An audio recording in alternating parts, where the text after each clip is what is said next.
September 12, 1942. The middle of the Atlantic Ocean, a killing ground sailors called the Black Pit. For 19-year-old British sailor Alfie Clarke, it's a nightmare come true. His ship is torpedoed by a German U-boat. He's adrift, freezing, and expecting death. Because in this war, U-boat crews don't rescue survivors, they finish them. But what happens next is a story they didn't want told. A story of a German captain who, in an unbelievable act of mercy, would defy a direct order from his own high command. Before we dive in, hit subscribe to uncover the battlefield truths you've never heard before. The RMS Laconia was not a warship. She was a ghost of a more elegant time, a converted Cunard ocean liner that had once ferried wealthy tourists across the globe. Now she was painted a drab, wartime grey, her beautiful promenade decks cluttered with life rafts and anti-aircraft guns. Her latest voyage was a grim necessity of the British Empire, transporting 463 crew, 286 military personnel, 80 civilians, mostly women and children, and deep in her hold, nearly 1,800 Italian prisoners of war, guarded by Polish soldiers who despised them. She was a floating, overcrowded microcosm of the war itself, a fragile vessel of conflicted humanity steaming slowly from Egypt, around the Cape of Good Hope, toward England. For ordinary seaman Alfie Clarke, 19 and already an old man of the sea, the Laconia was just another job. This was his third trip through the Black Pit, and the novelty of the open ocean had long ago been replaced by a constant, low-grade dread. He was a small, wiry boy from the terraced houses of Liverpool, his face still holding the ghost of teenage softness beneath a veneer of salt-weathered toughness. His world had been the docks, the smell of coal smoke and fried fish, and the dream of one day earning enough to help his mother, who worked herself to the bone in a munitions factory. The fear on board was a tangible thing, as thick as the mid-Atlantic fog. The men spoke of the U-boats in hushed, mythic terms. They were steel sharks, the crews a special breed of Nazi fanatic, hand-picked for their ruthlessness. Old sailors would tell stories to the new boys, their voices low and gravelly. "Don't you ever expect a hand from them, lad," a grizzled old boatswain named Miller had told Alfie one night as they stood watch. "I saw it off the coast of Ireland. The Britannia went down in minutes. U-boat surfaces, see? We all thought maybe, just maybe. But their captain, he comes out on the conning tower, just watches us drown. They say they take pictures, proof for their medals." Another sailor chimed in. "Worse than that, my cousin was on a tanker, said the U-boat crew machine-gunned the survivors in the water. Orders from on high, they say. Leave no one to tell the tale."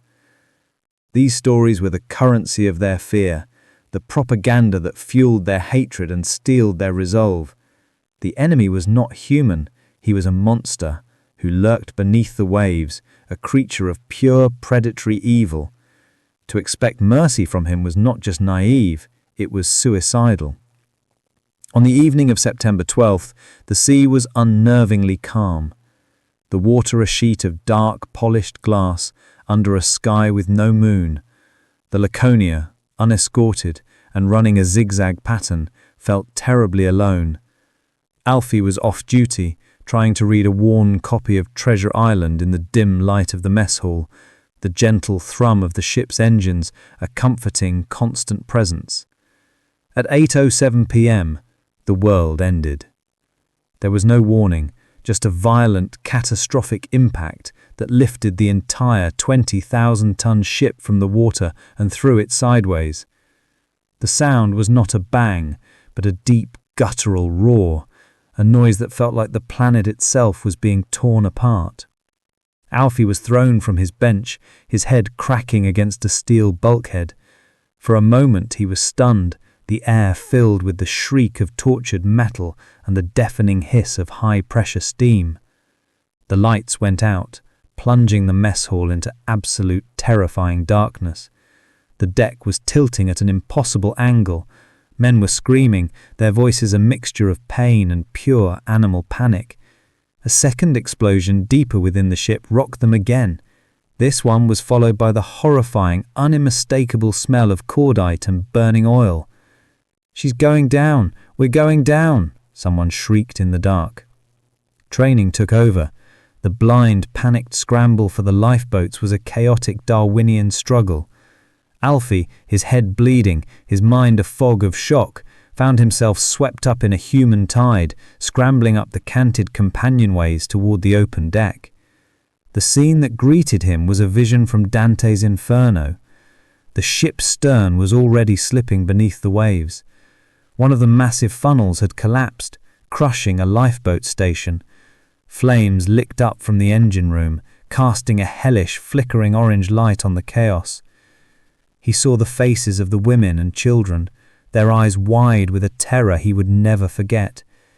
He heard the screaming of the Italian prisoners, trapped below decks, their cries a horrifying muffled chorus of the damned. He managed to get to a lifeboat station just as a boat was being lowered. It was already dangerously overcrowded. Someone shoved him forward. "Get in, lad, get in!" He tumbled over the side, landing in a heap of tangled limbs and sobbing men. The boat hit the water with a jarring splash, and the sailors frantically tried to pull away from the massive, sinking hull of the Laconia, which now loomed over them like a dying leviathan. From the relative safety of the lifeboat, Alfie watched her die. The great ship rose one last time, her bow pointing toward the stars, her propellers dripping in the fiery light. And then, with a final groaning sigh of escaping air and steam, she slid beneath the waves. The sea boiled and hissed where she had been, and then there was nothing but wreckage, the cries of the dying, and the vast, indifferent silence of the Atlantic. Alfie sat, shivering uncontrollably from a combination of cold and shock, in a lifeboat meant for 60 that now held nearly 100. They were adrift, hundreds of miles from the nearest land, with no food, little water, and even less hope. Then a new terror emerged. A shape, long and black and sinister, broke the surface of the water 100 yards away. It was the U-boat. It sat low in the water, its conning tower a stark, menacing silhouette against the distant glow of the burning wreckage. A collective gasp went through the lifeboat. This was it. The moment from the stories, the final act. "Oh God," the man next to Alfie whispered, his voice cracking. "They've come back to finish us." The men watched in petrified silence as a hatch opened on the conning tower and figures began to emerge. They could see the glint of a machine gun being mounted on the deck. Alfie's mind went numb. He thought of his mother, of the unfinished book in his pocket, of the stupid, simple fact that he was only 19. He closed his eyes, waiting for the bullets. Aboard the German submarine U-156, the atmosphere was one of quiet professional satisfaction. Kapitänleutnant Werner Hartenstein, 34 years old, watched the death of the Laconia through his binoculars from the bridge of his U-boat. He was a veteran, a respected commander, a man who saw his work not as murder, but a grim, necessary function of war. He felt no elation, only the detached acknowledgement of a job well done. He had just sunk a major enemy troop transport. It was a significant victory.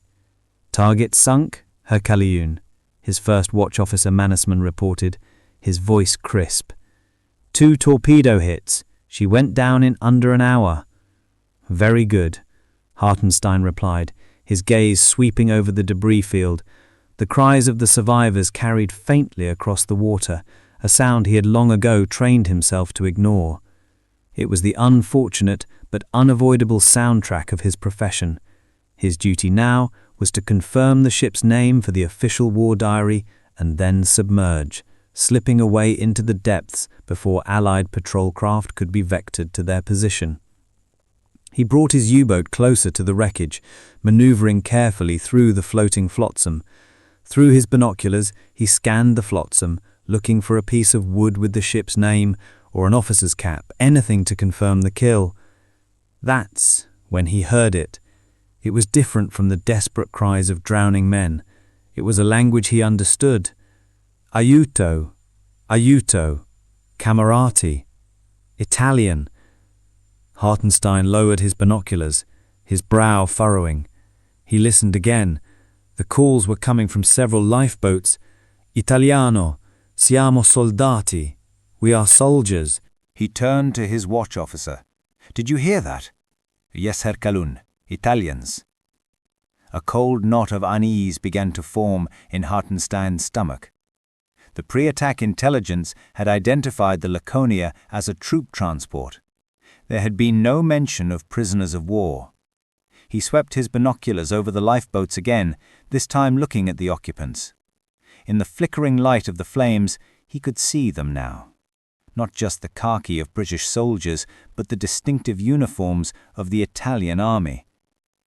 And then he saw something else, something that made his blood run cold. Women. Children. He saw a woman clutching a small child in a packed lifeboat. The grim professional satisfaction of a moment ago evaporated, replaced by a horrifying realization. This was not a simple troop ship. This was a floating refugee camp, and he had just sent it to the bottom of the ocean. He was not just a soldier sinking an enemy vessel, he was the cause of a massive humanitarian disaster. He was a man of the old German Navy, a product of a system that, for all its martial severity, still held a deep, almost chivalric respect for the traditions of the sea. There were rules, unwritten laws that transcended national loyalties. You did not leave women and children to die in the open ocean. But there were also new rules, written ones. Just a few months prior, Admiral Dönitz, the commander of the U-boat fleet, had issued the infamous Laconia Order after a series of incidents where U-boats attempting rescues had been attacked by Allied aircraft. The order was brutally clear. Do not rescue any men. Do not take them along. Concern for your own boat and the saving of your own men must be your only guide. Be harsh. Remember that the enemy has no regard for women and children in his bombing of German cities.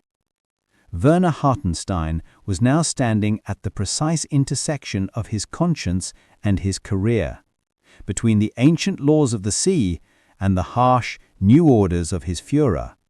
To obey Dönitz was to sail away, leaving over 2,000 people, including his own allies, to a slow, agonizing death. It was the safe, professionally correct thing to do. To disobey was to risk his boat, his crew, and a court-martial that would almost certainly end with his execution. He looked at the faces of his own crew on the bridge, young men from Hamburg and Kiel who were watching him, waiting for his command. He looked out at the water, at the hundreds of souls bobbing in the wreckage, their cries now a single, desperate plea. In that moment, he made a decision that would make him a pariah in the eyes of his own high command and a legend in the annals of naval history. He chose his humanity over his orders. "We are taking them aboard," he said, his voice quiet but firm. His watch officer stared at him, aghast. "Herr Kalun, the Dönitz order." "I am aware of the order," Hartenstein cut him off, his voice like steel, "but I will not be responsible for this. We will take on as many as we can. Rig boarding lines, get the doctor on deck, and get on the radio. Broadcast on the 25-meter band, in the clear, in English." In the clear, sir? This was madness. Broadcasting their position openly was an invitation to every Allied ship and plane within 1,000 miles. "In the clear," Hartenstein commanded. The message will read, "If any ship will assist the shipwrecked Laconia crew, I will not attack her, provided I am not attacked by ship or air force. I have picked up 193 men, 4 degrees 53 minutes south, 11 degrees 26 minutes west. German submarine. Send it now. He turned his attention back to the water. Get them out of the water. Start with the women and children, then our allies, then the British. Move. For Alfie Clarke, who was still huddled in his lifeboat, his eyes squeezed shut and waiting for the end, the world had gone strangely quiet. There were no bullets. The horrifying chatter of the machine gun never came. Hesitantly, he opened his eyes. The U-boat had drifted closer. Figures on its deck were not aiming rifles, but uncoiling ropes. He heard a voice, amplified by a megaphone, call out across the water, first in German, then in accented but clear English. "Women and children first! We are taking you aboard! Do not panic!" The confusion in the lifeboat was absolute. It was a trick. It had to be. A cruel new form of torture. But then they saw it.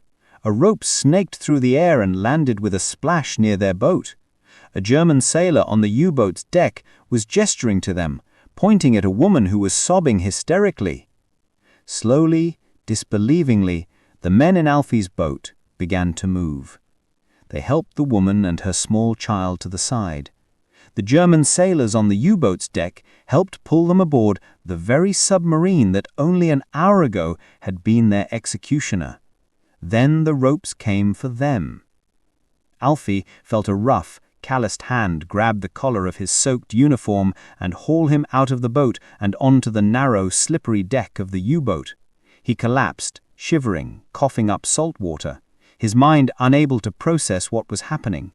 He was standing on the back of the steel shark. He was alive. A German sailor, with a kind, worried face, knelt beside him and handed him a tin mug of something hot and sweet.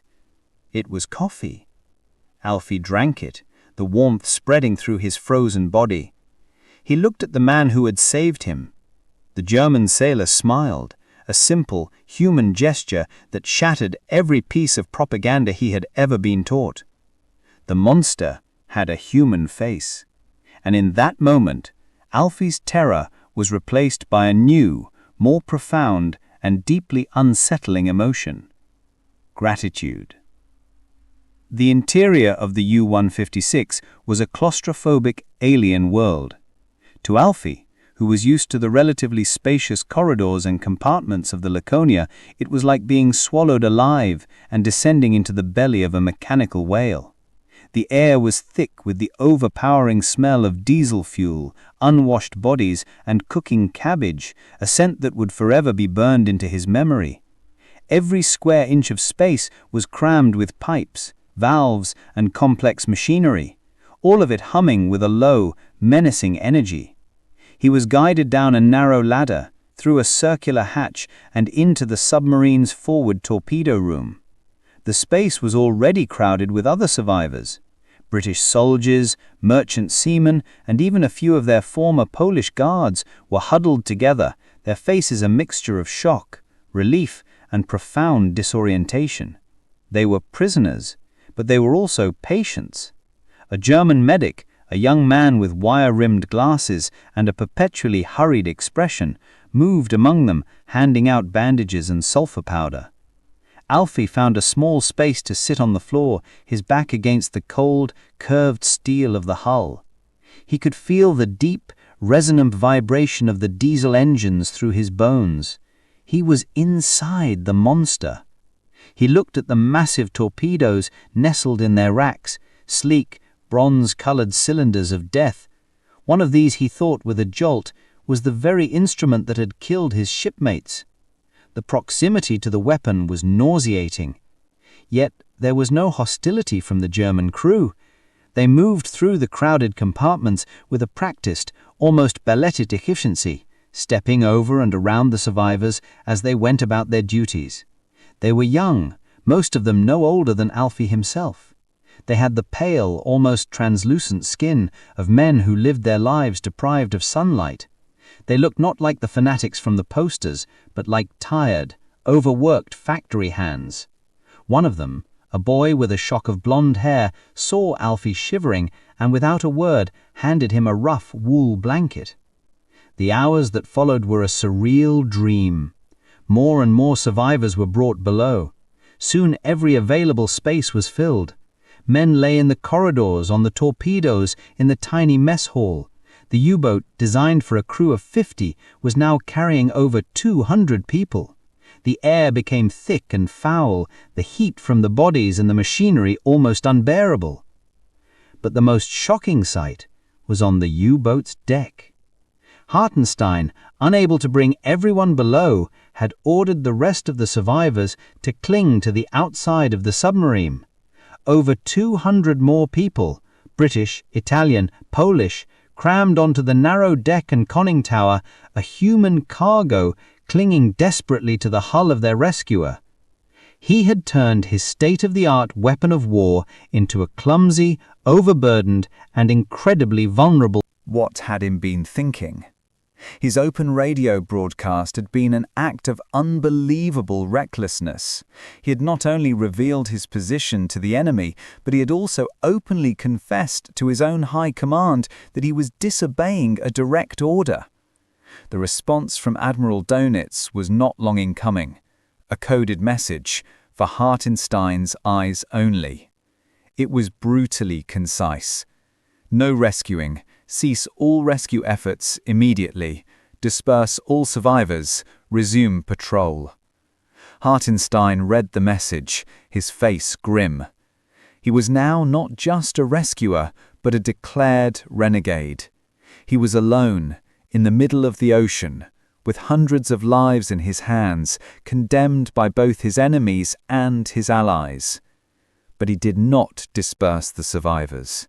He continued to broadcast his plea for help, hoping that some ship, any ship, would hear his call and recognize the sincerity of his humanitarian mission. He even ordered his largest Red Cross flag to be draped across the U-boat's forward deck gun, a clear, internationally recognized signal of a non-combatant vessel engaged in a rescue operation. Alfie, now dry and wrapped in the blanket, was given a small bowl of a thick pea soup. It was hot and salty and tasted like the most delicious meal he had ever eaten. The blonde-haired crewman who had given him the blanket sat near him for a moment, trying to communicate in broken English. "Liverpool?" he asked, pointing at Alfie. Alfie nodded. "Liverpool." The German smiled. "Hamburg, Port City, same." He made a gesture of a ship moving through waves. For a moment, they weren't enemies. They were just two boys from port cities, a world away from home. It was in that moment, listening to the quiet murmur of German voices, feeling the steady thrum of the engines, that Alfie's entire worldview collapsed. These were not monsters. They were men. They had families. They had homes. And their captain was a man who, for reasons Alfie could not possibly fathom, had chosen mercy over murder. He had chosen to risk everything, his boat, his crew, his life, to save them. The propaganda, the stories, the carefully constructed edifice of hatred that had sustained him through the war, all of it crumbled into dust. The truth was infinitely more complicated and far more terrifying. If the enemy could be this human, then what did that say about the war? What did it say about the neat, clean lines between good and evil he had been taught to believe in? He felt a profound sense of gratitude, but it was mixed with a deep, unsettling fear. They were all in this together now, crammed into the belly of this steel beast, a tiny, fragile island of shared humanity in a vast ocean of war. And Alfie had the sickening feeling that their strange, impossible truce was too good, too pure, to possibly last. For 3 days, the U-156 was not a warship, but an ark. Hartenstein, with his human cargo of over 400 survivors packed inside and clinging to his hull, could not submerge. He limped across the surface of the Atlantic, a slow, ridiculously vulnerable target, broadcasting his position and his peaceful intentions to a world that seemed determined to ignore him. He had received a reply from a French warship out of Dakar, still loyal to the collaborationist Vichy government. It was on its way, but it was hundreds of miles away. All he could do was wait and pray. Alfie, along with the other British survivors, spent most of his time in a state of surreal, suspended animation. They were treated with a quiet, professional courtesy by the German crew. They were given food and water, their wounds were tended, and they were allowed to speak amongst themselves. The initial terror had faded, replaced by a strange, almost dreamlike acceptance of their situation. They were living in the heart of the enemy, and the enemy was keeping them alive. The greatest shock came when Alfie learned the full story from one of the Laconia's officers who had spoken with Hartenstein directly. He learned about the Donitz order, about the captain's deliberate, career-ending act of defiance. The rescue wasn't an impulse, it was a mutiny of the soul. "He's risking execution to save us," the officer told a small group of survivors in the torpedo room, his voice filled with a stunned disbelief. "A German U-boat captain, a better man than most of our own." The words hung in the hot, foul air. A German U-boat captain, a better man. It was a thought so revolutionary, so completely at odds with the entire purpose of the war, that Alfie could barely comprehend it. On the morning of September 16th, a new sound was heard, the drone of an aircraft engine. A wave of hope surged through the survivors. It had to be a friendly plane, an Allied plane, responding to their SOS. They would be saved. A lookout on the U-boat's bridge spotted it first, a B-24 Liberator, an American bomber, circling high overhead. Hartenstein was immediately on the bridge. He was not alarmed. His Red Cross flag was clearly visible. His radio operator was frantically trying to contact the plane on all frequencies, signaling their peaceful humanitarian mission. He had even ordered a British RAF officer to flash a message in Morse code with a signal lamp, saying, "RAF officer speaking from German submarine, Laconia survivors on board, soldiers, civilians, women, children." This was it. The moment his gamble would pay off. The Americans would see the situation, radio for surface ships, and this nightmare would finally be over. Alfie felt a surge of pure, unadulterated joy. He could almost taste the fresh air, feel the solid deck of a rescue ship under his feet. He was going home. Aboard the B-24 Liberator, Lieutenant James D. Harden of the U.S. Army Air Forces looked down at the bizarre scene below. He saw the German U-boat, dead in the water. He saw the lifeboats tethered to it. He saw the scores of people on its deck. He even saw the Red Cross flag. He radioed his base for instructions, describing the situation in detail. The orders that came back were as unambiguous as the ones Hartenstein had received from his own command.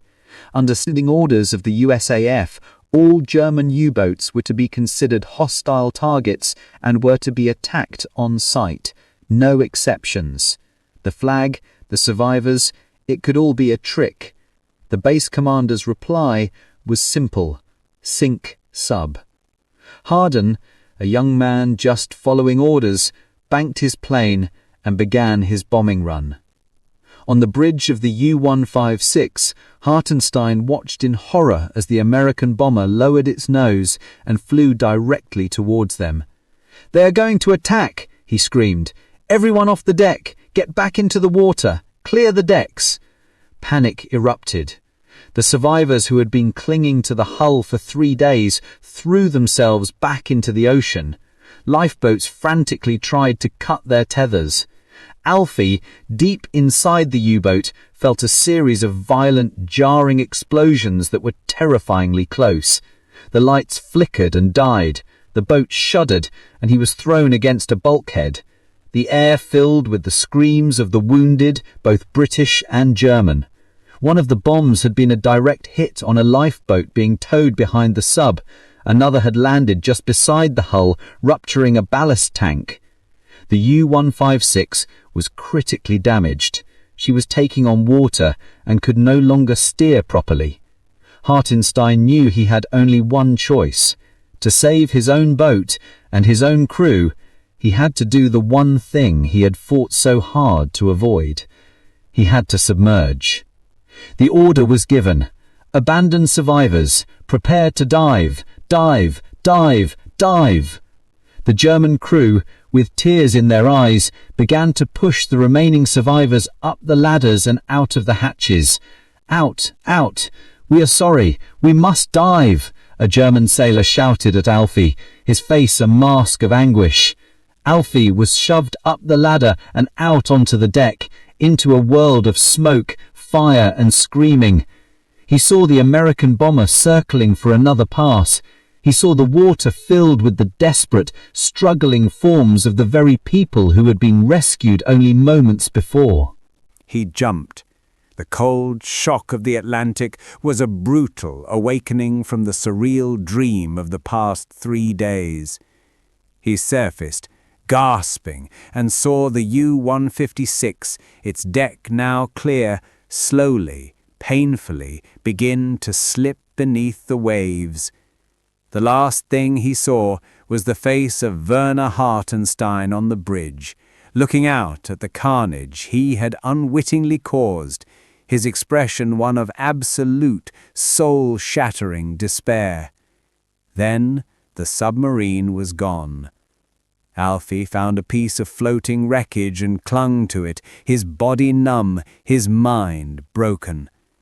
He had been torpedoed, rescued, fed and cared for by the enemy, only to be bombed and abandoned to his fate by his own allies. The sheer, bitter irony of it was a poison more deadly than the cold. Of the nearly 3,000 people aboard the Laconia, only about 1,100 survived the ordeal. Werner Hartenstein and his crew, against all odds, managed to nurse their crippled U-boat back to port, where he was reprimanded but not court-martialed.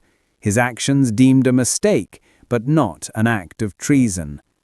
He was killed in action the following year when his new command, the U-848, was sunk by Allied bombers.